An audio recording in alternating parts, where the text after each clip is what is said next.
I will start now. Good morning to all of you, and thank you very much for tuning in to our little GAMS workshop, a brief tour of GAMS.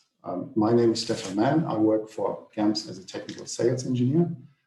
With me today are Frederick Proske, who is spearheading the development of GAMS Miro and GAMS Engine, and also Atharv Bosekar, who is a senior support engineer here at GAMS. And Atharv will be helping out in the chat section. So if you do have any questions during the session, please feel free to type them into the chat.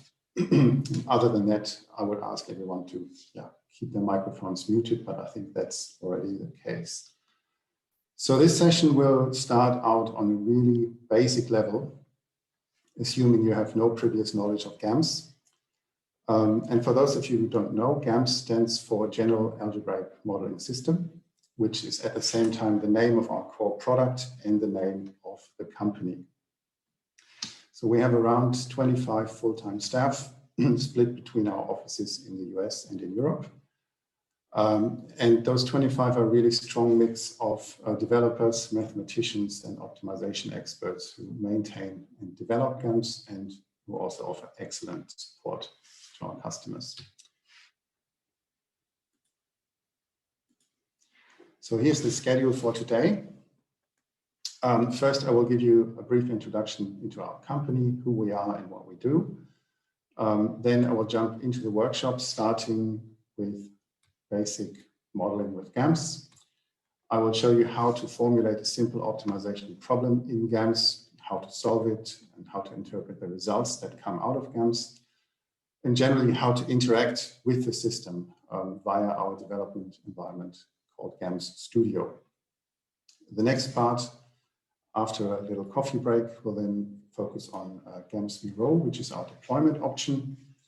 And then finally, we'll have a demonstration of GAMS Engine, which is our brand new system for deploying GAMS models in the cloud. And both of these parts will be presented by Freddie. So as I've just said, GAMS as a company has been around for quite some time, and we've always seen ourselves as a tool provider.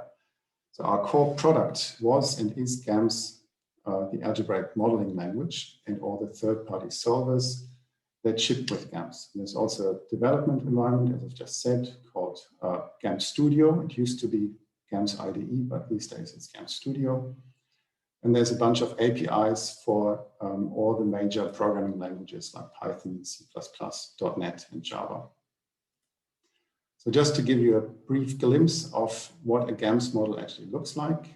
So here's a screenshot of our development environment, GAMS Studio. And what you can see here is that a GAMS model is just an ASCII file, which is then compiled and executed by the GAMS system, much like in any other programming language. And I'll explain that in some more detail in a little while. So this modeling language we have been offering for a long time, and we have always been quite a popular choice with many model developers. However, it has become apparent more and more in recent years that model deployment is a bit of a bottleneck here. So what I mean by that is that models often have to be used by people who are not modelers themselves, not acknowledge or understand that optimization is taking place under the hood in the application that they use. So to make development of friendly user interfaces for GAMS optimization models quick and easy, we have developed GAMS Miro. And Miro allows you to take an existing GAMS model and turn it into an interactive web application without programming, just by adding a few annotations to the model code. And this generated Miro application then runs in a web browser, as you can see here. It can be hosted on your local machine or on a server. And there's also an extensive library of graphical output formats. So I'm sure you will really like Freddie's presentation about that. So the other thing that has become apparent also in recent years is that more and more people want to run their jobs either on dedicated compute resources in-house. So quite a few people have large data centers in their basement and want to run GAMS jobs centralized on these resources, or they might want to deploy GAMS models to cloud environments. And so for this, we have a brand new product, which is called Engine. So Engine can handle an arbitrary number of jobs, which you can push into the system via a gateway here. And it will schedule the jobs onto the available workers, which can be either in-house on your compute resources or in the cloud. So Engine will come out of the beta phase pretty soon, and Freddie will give you some impressions of what you can expect there. So why would anyone choose GAMS these days? So as an algebraic modeling language, a GAMS model is essentially a machine-readable documentation of an optimization problem. And the way models are formulated makes optimization accessible to domain experts who might not know much about programming in more general purpose languages. And it also gives you a path to develop a model incrementally. So by adding more and more complexity to the model, and you don't have to rewrite much like you would have to do in other programming languages. I should also note that there are other programming algebraic modeling languages, some of them open source and free to use, and they're very useful.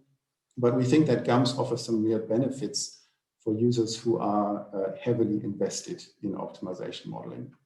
So it has an open architecture, and it does interact really nicely with existing systems. We have flexible data import and export capabilities, so you can connect to Excel, you can connect to SQL databases.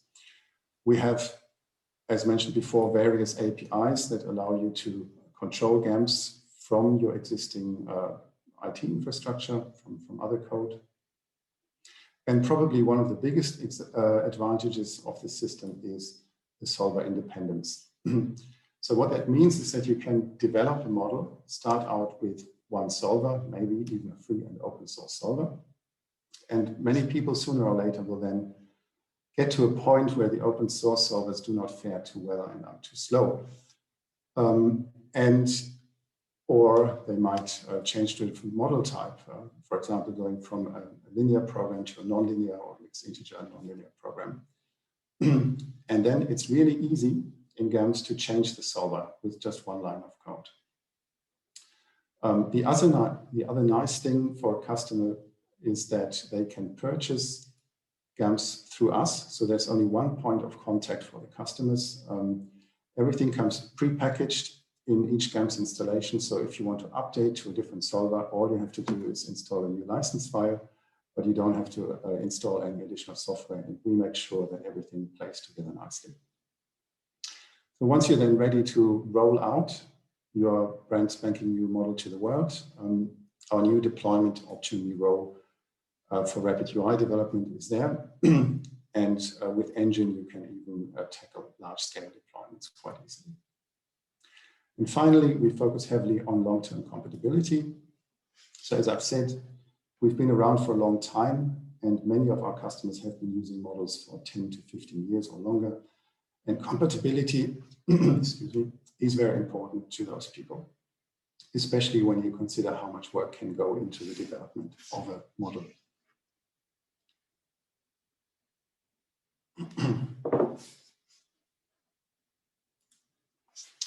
So with these benefits, we have been able to establish ourselves in many, many application areas, such as economics, logistics, energy, engineering. And if you would like to give GAMS a try after this session, there's a huge library of example models that come with each GAMS installation. There's also a big selection of available textbooks covering all different application areas. So if you want to give it a go, there's a lot of help out there to get you going. If you want to try it, I'm just going to switch to my web browser here. You can go to our website, www.gams.com, go to download, and download the latest release, which is currently 33.1. It's available for Windows, for Linux, and for macOS. Further down on this page, you can generate a free demonstration license for yourself, so you can get going straight away. So it's pretty easy to get hold of GAMS. So with this overview out of the way, let's start with some basic modeling in GAMS. And in the coming minutes, I will show you the whole process from developing a simple model and incrementally increase the complexity of the model. And the learning objectives here are how to formulate an optimization problem in GAMS, how to solve the problem with GAMS, and how to interpret the output that GAMS generates. Then we're going to mix it up a bit and change the model type and solver. And I hope that by the end of this, you will be able to understand the basic structure of a GAMS model, as well as the most important symbols and how they can be used. Also, you should have a basic understanding of how to use our development environment, GAMS Studio. So here's our problem. We do have some plants that produce canned goods, one in Seattle, one in San Diego. The plant in Seattle has the capacity to produce 350 cases per day. The plant in San Diego can produce up to 600 cases per day. Each day we want to send out shipments to our markets, which are in Chicago, in New York, and in Topeka. And the demand for our products is 300 cases per day in Chicago, 325 in New York, and 275 in Topeka. Now, each case costs us $90 in shipping per 1,000 miles. And the question we want to ask is, how many cases should I send to each market from each of my production sites to minimize shipment cost?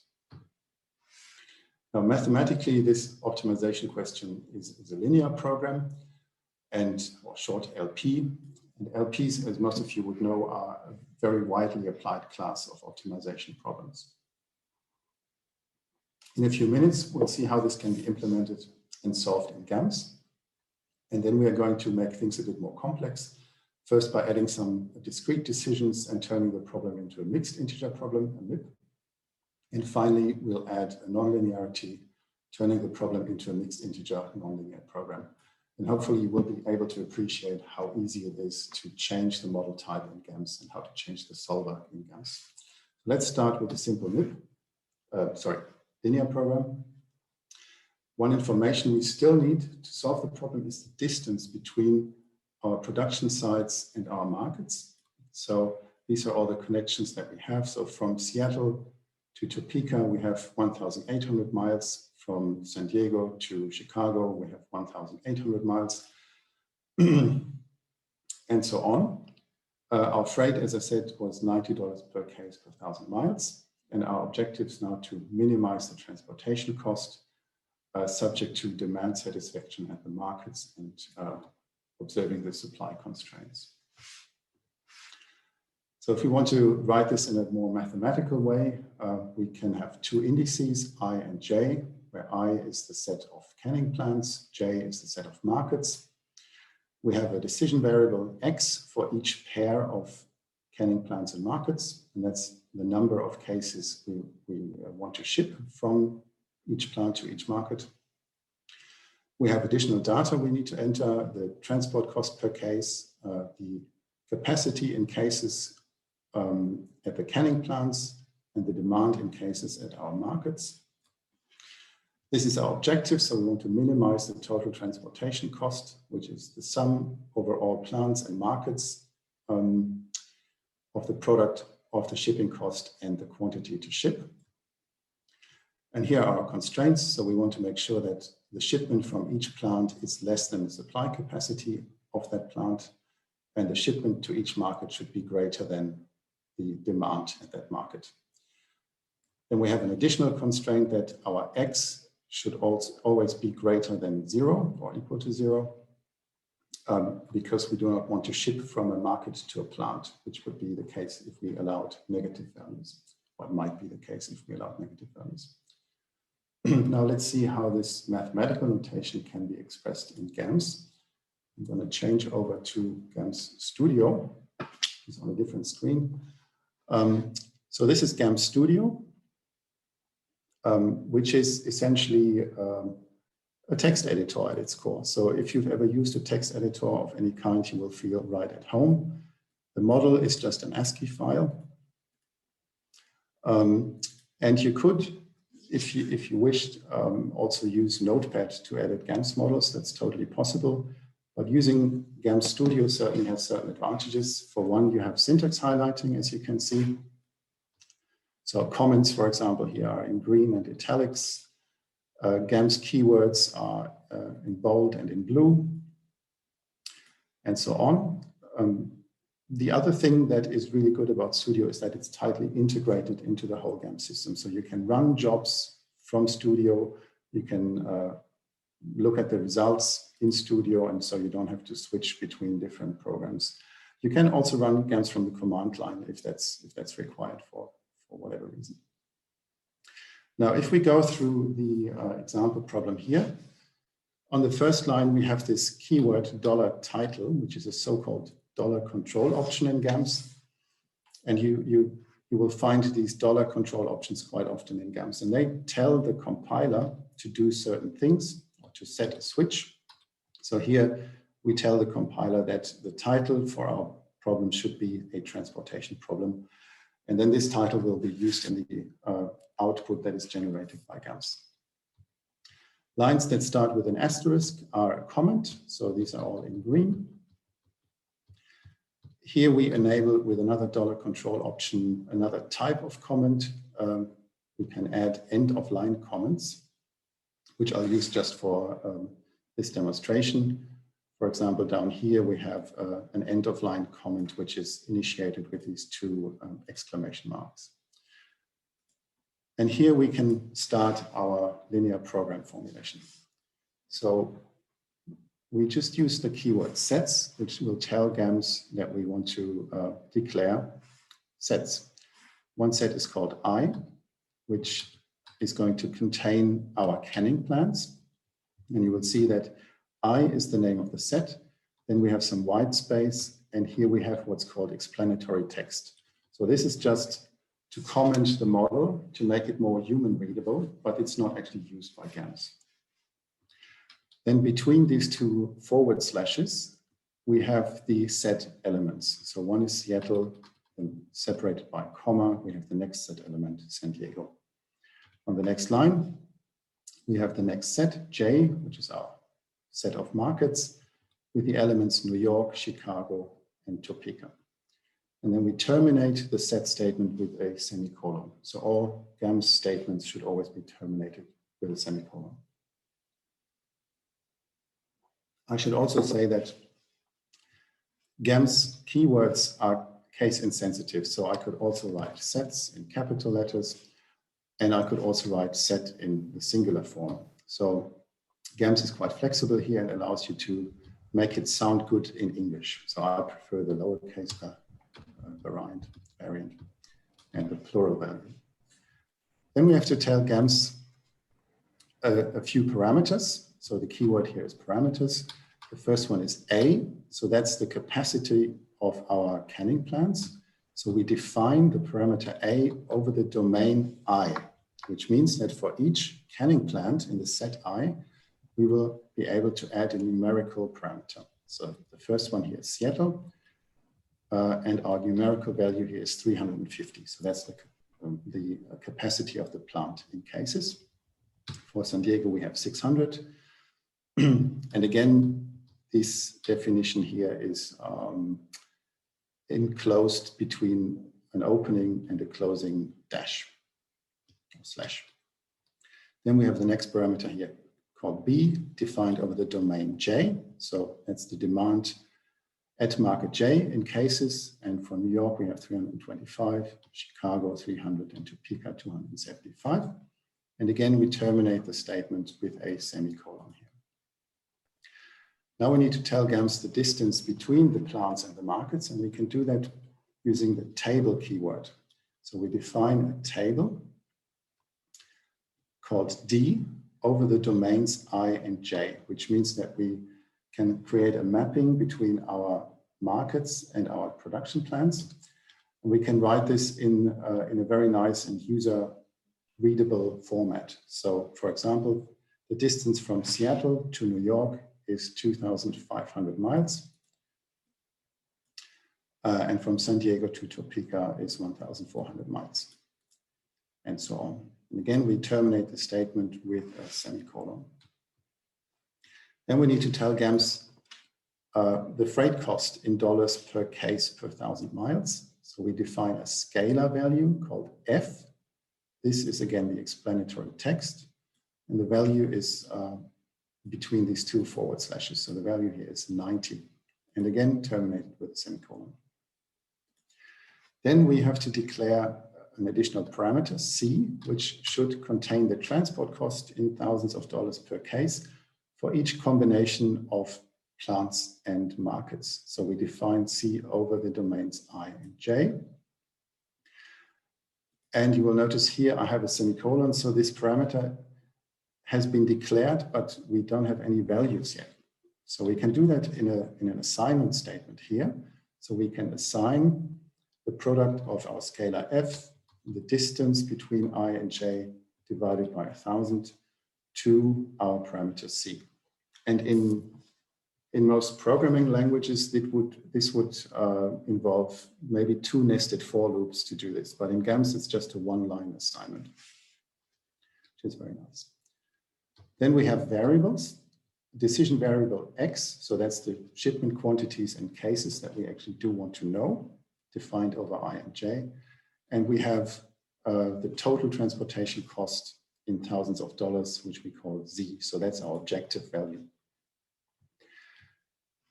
We can add more details to the variable X. We can tell GAMS that X should be a positive variable, which is one of the constraints we had, because X should not be negative. We don't want to ship from a market to a plant. Then we can declare our constraint equations. So the first one is our objective function, that's the cost. Then we have a second equation defined over the domain I. So we have to observe the supply limit at plant I, so it's our first constraint. And then the demand defined over J, which is our second constraint, telling GAMS to satisfy the demand at market J. So that's the declaration of equations in GAMS, which means we tell GAMS that we are going to give it more details further down, and that we're going to define what these 3 equations should be like. So the first one, the cost equation, we just write the name of the equation followed by 2 dots. That's the syntax in GAMS for defining an equation. And then we write it out. So our Z, our total transportation cost, should be equal to the sum of all the individual shipping costs. So we can say sum over I and J of this product here. So that's the sum of all our individual shipping costs. Then we have our supply equation, also defined over set I, which tells GAMS that the sum of the outgoing cases should be less than or equal to the capacity at each plant. And we have our demand equation defined over all our markets J, telling GAMS that the sum of the incoming cases should be equal to or greater, so that's this sign here, than the demand at each market J. Right, so that's all the equations we had to define. Then we can create a model instance by using the keyword model. We give it the name transport LP. And then we tell GAMS which equations to include in this model. So we want to include all 3 equations we defined. So the cost, the supply, and the demand equation. We could also, as a shortcut, write all here. That would also work. But I like to make it more explicit at this stage. So I'll just use cost, supply, and demand. So that's our model instance defined. And then we can solve the model with the solve statement. So we say solve transport LP using LP, which tells GAMS which solver to use. So we want to use our default linear programming solver here. And we want to minimize the value for Z. And here I tell GAMS to exit because this continues further down, but we want to stop it at this stage. So this is our model, and now we can press GAMS run. And then you see on the right-hand side here, the so-called process log. So you see a little bit of information about what just happened. You see the time, the GAMS version. You see a little bit information about the license that was used. You can see that Cplex was used as the solver. Some more information about the solve. You can see it took 3 iterations to get to an optimal value.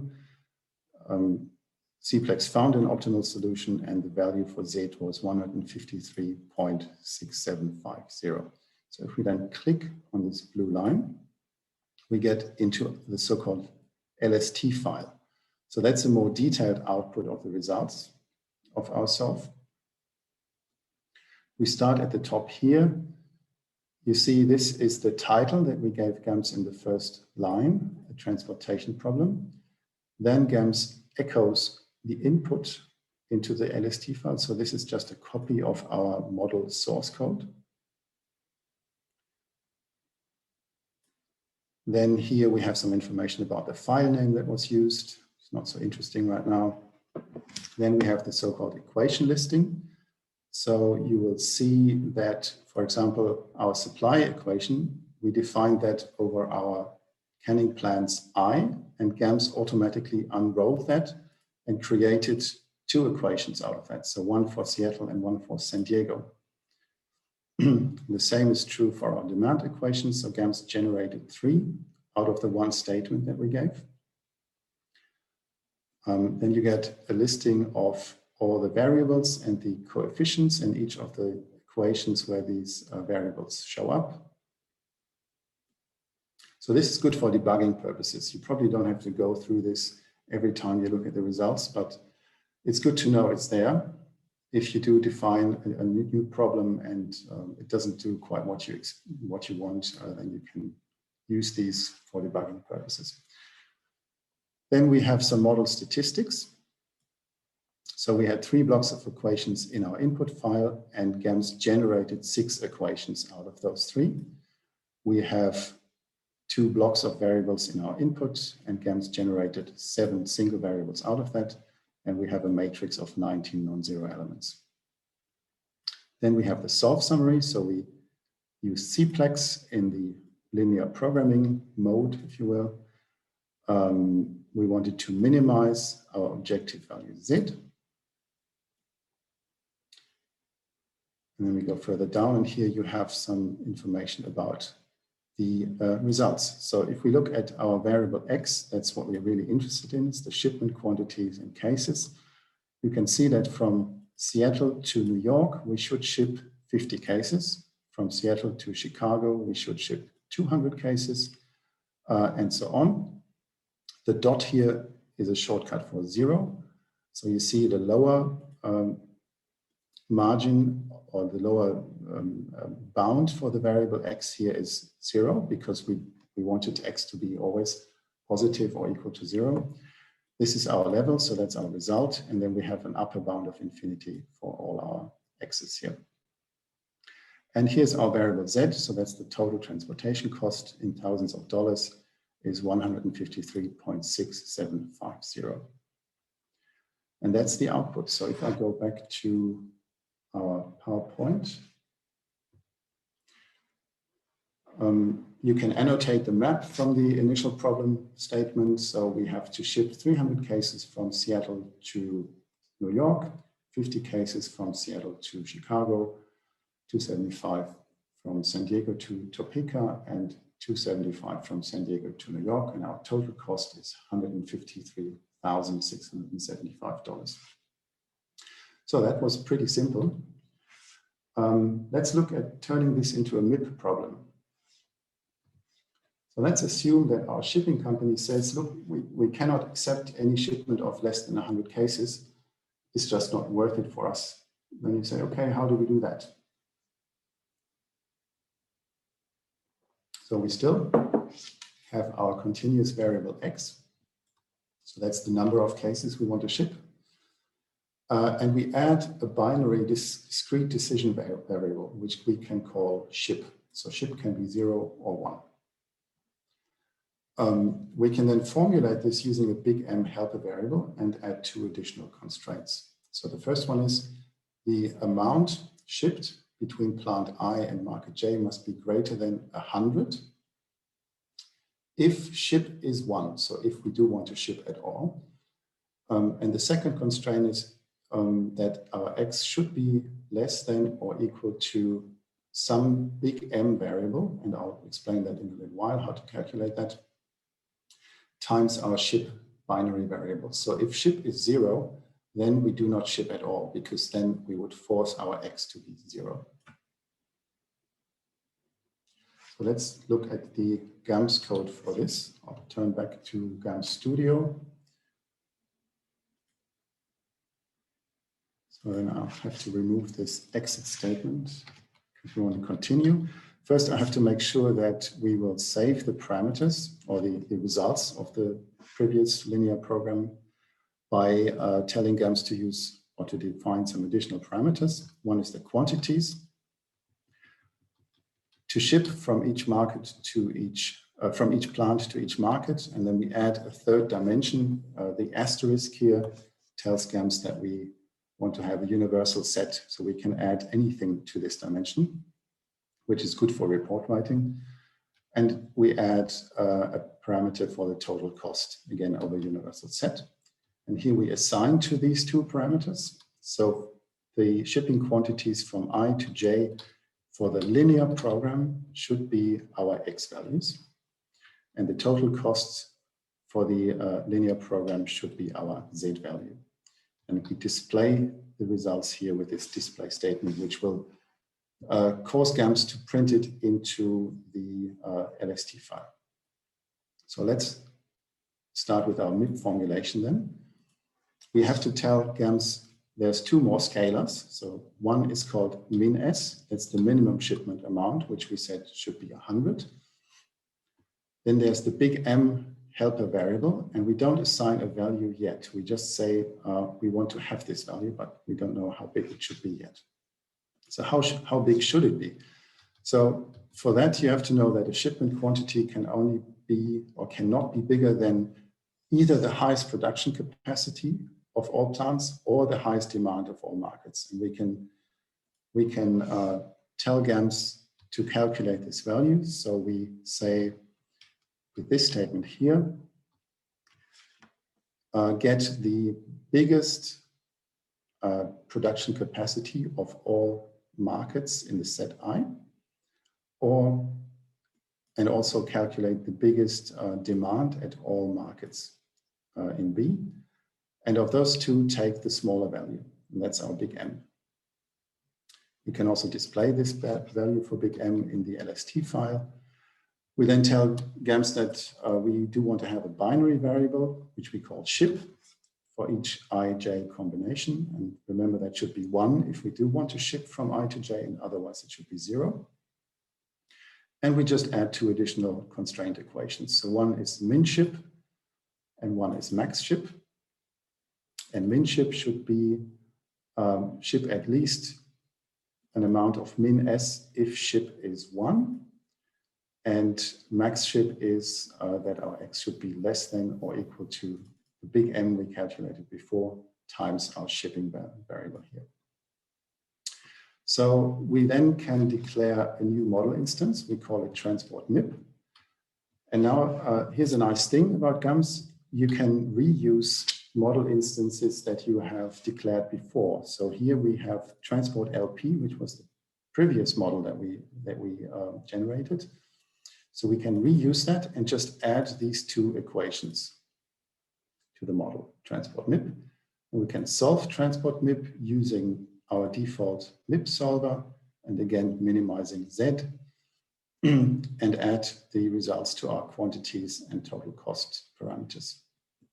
So if I do that, go to GAMS run.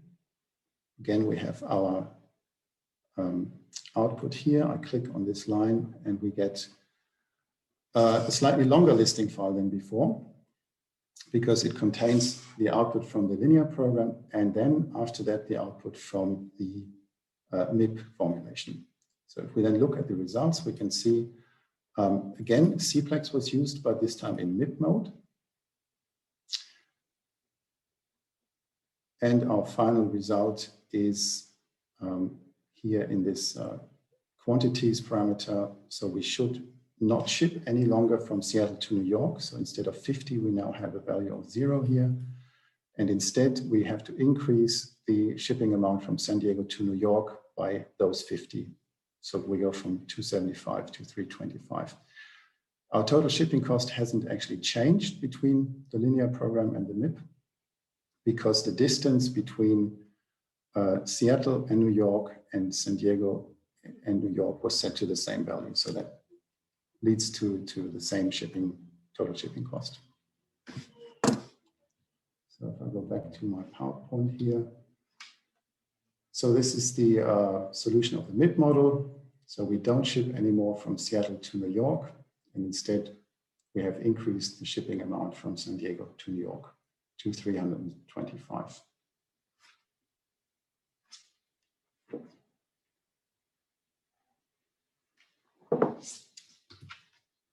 Now let's a little bit more to the model. We want to introduce economies of scale. That is, we want to decrease the unit shipping cost with growing volumes. So how can we do that?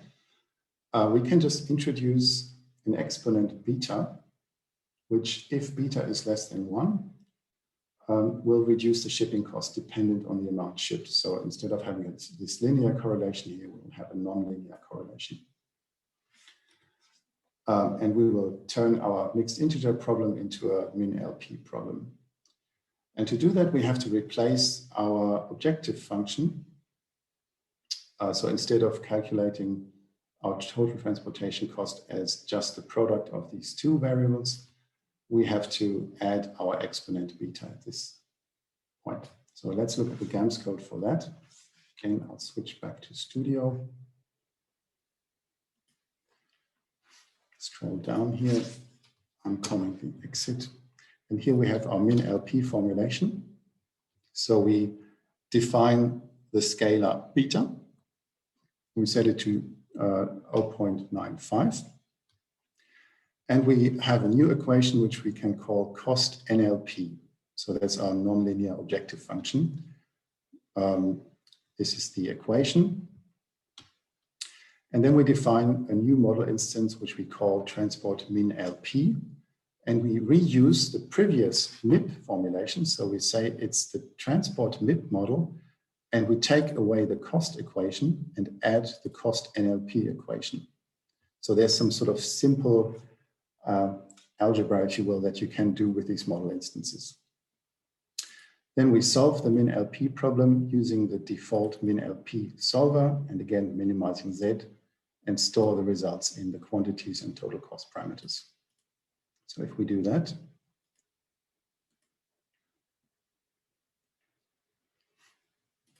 and look at the LST file, we can now see that our solver has changed. So it's not Cplex anymore, but it's DIC opt. So it's a min LP problem. I won't go through all the solver output here, but you can see at the end in our quantities output parameter that our total shipping cost, in our total shipping cost parameter has gone down from 153.675 to 115.438. So the economies of scale have worked, and our shipping is cheaper now. We go back to our PowerPoint. So the shipping quantities from each plant to each market haven't actually changed in this case, but our total cost has gone down. And I really want to highlight here that we've just seen 3 different model types, so an LP, a MIP, and a min LP. And in GAMS, it's really easy to quickly transform from one model to another type and just change solvers with one line of code.